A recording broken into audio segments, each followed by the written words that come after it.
दोस्तों, कल पाकिस्तान का कश्मीर डे था। कश्मीर सॉलिडेरिटी डे है जी। लंबा चौड़ा दिन था उनका और पाकिस्तानियों ने खूब छुट्टी छुट्टी मनाई, सब कुछ हुआ। आसिम मुनीर जो उनके आर्मी चीफ हैं, जनरल आसिम मुनीर, वो भाई पहुंच गए लाइन ऑफ कंट्रोल पर। लाइन ऑफ कंट्रोल आप जानते हैं, भारत और पाकिस्तान के बीच में एक लकीर है, लाइन ऑफ कंट्रोल, और लाइन ऑफ कंट्रोल के उस तरफ पाकिस्तानी फौजी और इस तरफ भारत के फौजी हैं। वहां पर जाके जनरल आसिम मुनीर ने ललकारा भारत को, बिल्कुल, कि अगर पाकिस्तान की सरजमीन पे किसी ने पैर रखने की कोशिश करी तो हम उसको नस्ते नाबूद कर देंगे और फलाना कर देंगे और ढिमका। और खूब लंबी चौड़ी वहां पे सीटियां शीटियां बजी, तालियां चालियां बजी, लोग बड़े खुश हो गए और बिल्कुल पंप कर दिया उन्होंने पाकिस्तान को वहां से जाके, और फिर वापस जहाज पकड़ के आ गए रावलपिंडी। अच्छा, स्टोरी मैं आपको बताता हूं दोस्तों। ये जनरल आसिम मुनीर गए लाइन ऑफ कंट्रोल। ये क्यों गए? क्योंकि कश्मीर सॉलिडेरिटी डे था पाकिस्तान का। 5 फरवरी को पाकिस्तानी दिन मनाता है। 5 को क्यों मनाता है यह पाकिस्तानियों को नहीं पता है। Why 5th, why not 6th, why not 7th?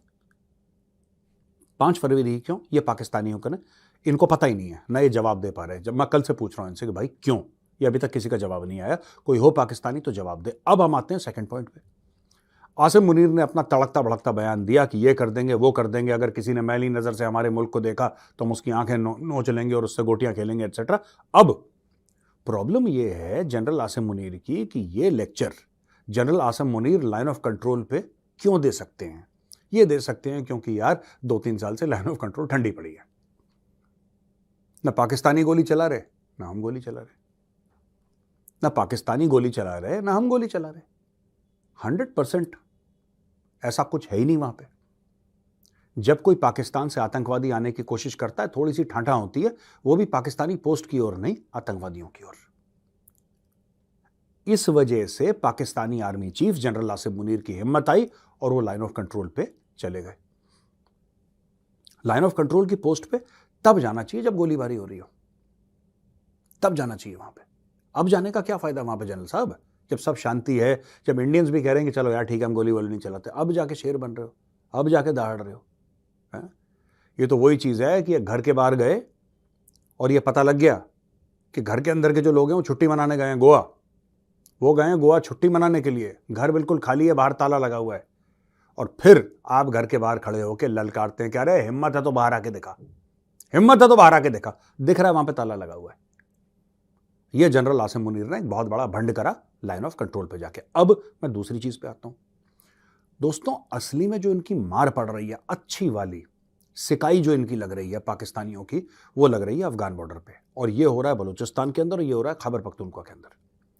पिछले ही साल 1050 से ज्यादा अटैक्स सिर्फ खैबर पख्तूनख्वा में हुआ। उनको तो नहीं रोक पाए, उनके बारे में कोई बयानबाजी भी नहीं। उनके बारे में सिर्फ ये कहते हैं कि 80 भी मुसलमान थे तो 80 भी मुसलमान। वो मार मार के इनका दुम्बा बना दिया उन लोगों ने यार। अफगान तालिबान और तहरीक तालिबान पाकिस्तान दोनों ने मिलकर मार मार के दुम्बा बना दिया इन लोगों का। तब इन लोगों की आत्मा नहीं झिझोड़ी, इन लोगों ने ये बोला कि यार कुछ करें मुल्क के लिए। नहीं, कई 100 पाकिस्तानी फौजी मर चुके हैं, दे आर डेड। इनकी इतनी हिम्मत नहीं हुई कि अफगानिस्तान के अंदर घुस के जो आतंकवादी वहां पे वापस चले जाते हैं। Tehreek Taliban Pakistan, TTP, one of the most dangerous terror organizations in the world, Tehreek Taliban Pakistan. और वो अफगानिस्तान के अंदर बेस्ड है वो लोग, वो यहां पे भी रहते हैं बॉर्डर एरियाज में, लेकिन ठाठा करके वापस चले जाते हैं अफगानिस्तान में उनको अफगान तालिबान उनको शह देती है।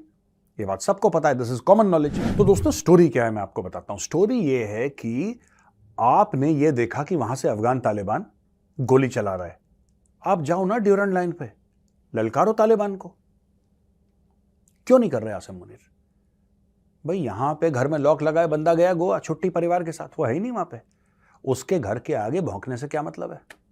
आपको भौंकना है तो जनाब जाइए आप ड्यूरेंट लाइन के पास और बोलो, ए अफगान तालिबान, सुनते हो?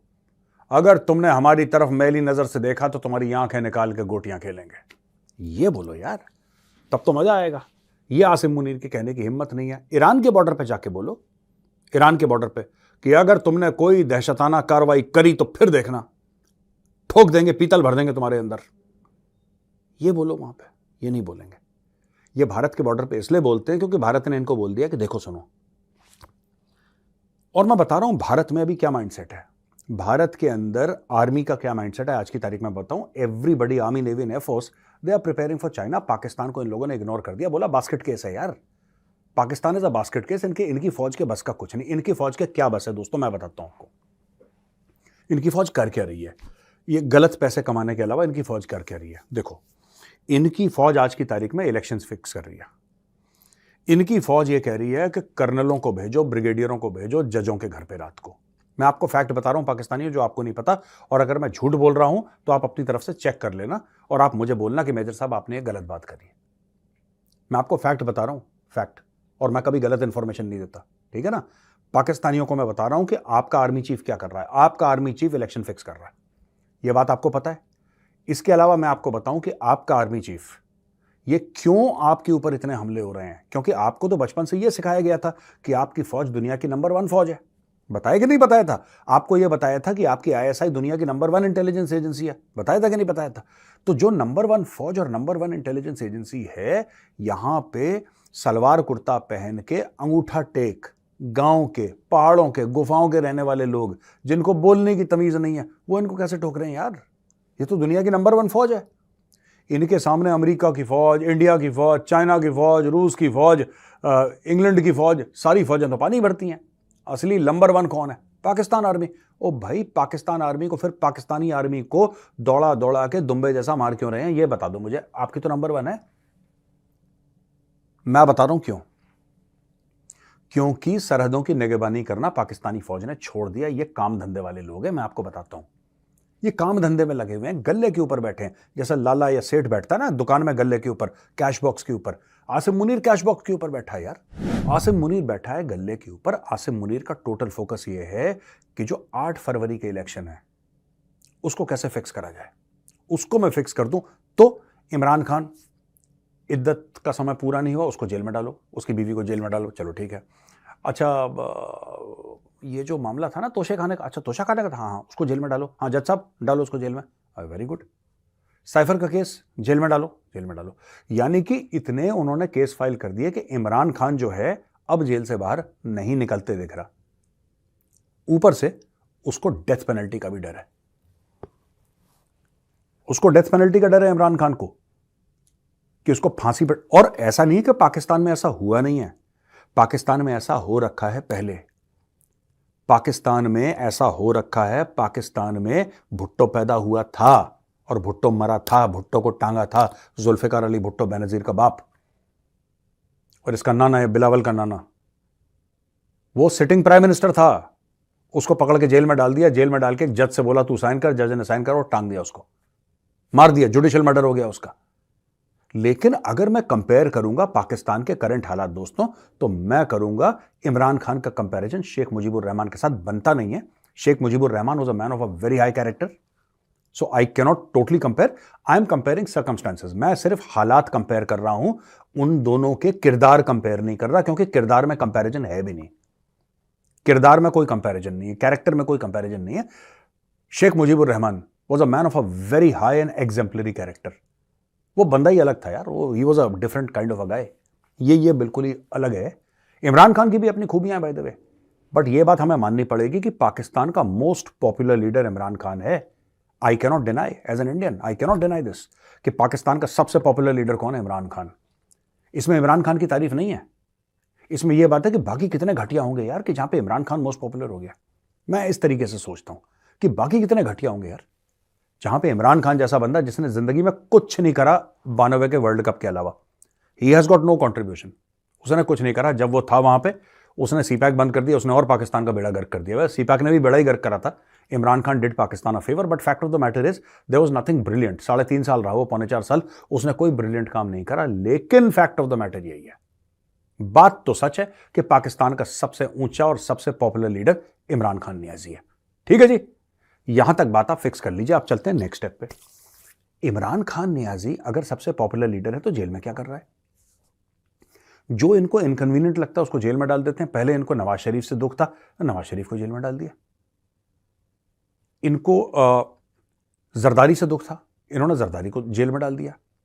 इनको बेनजीर भुट्टो से दुख था, उसको जेल में डाल दिया, उसको जेला वतन कर दिया। बेनजीर भुट्टो के बाप को, यार ये सभी को मार डालते हैं, सभी को जेल में डाल देते हैं पाकिस्तानी फौज, राइट। अब इमरान खान जेल के अंदर है और जेल के बाहर वो इमरान खान नहीं निकलेगा। दे विल इंश्योर 8 फरवरी का चुनाव हो जाए, उसके बाद इमरान खान की बाद में देखी जाएगी क्या वो फिर बाहर नहीं आएगा।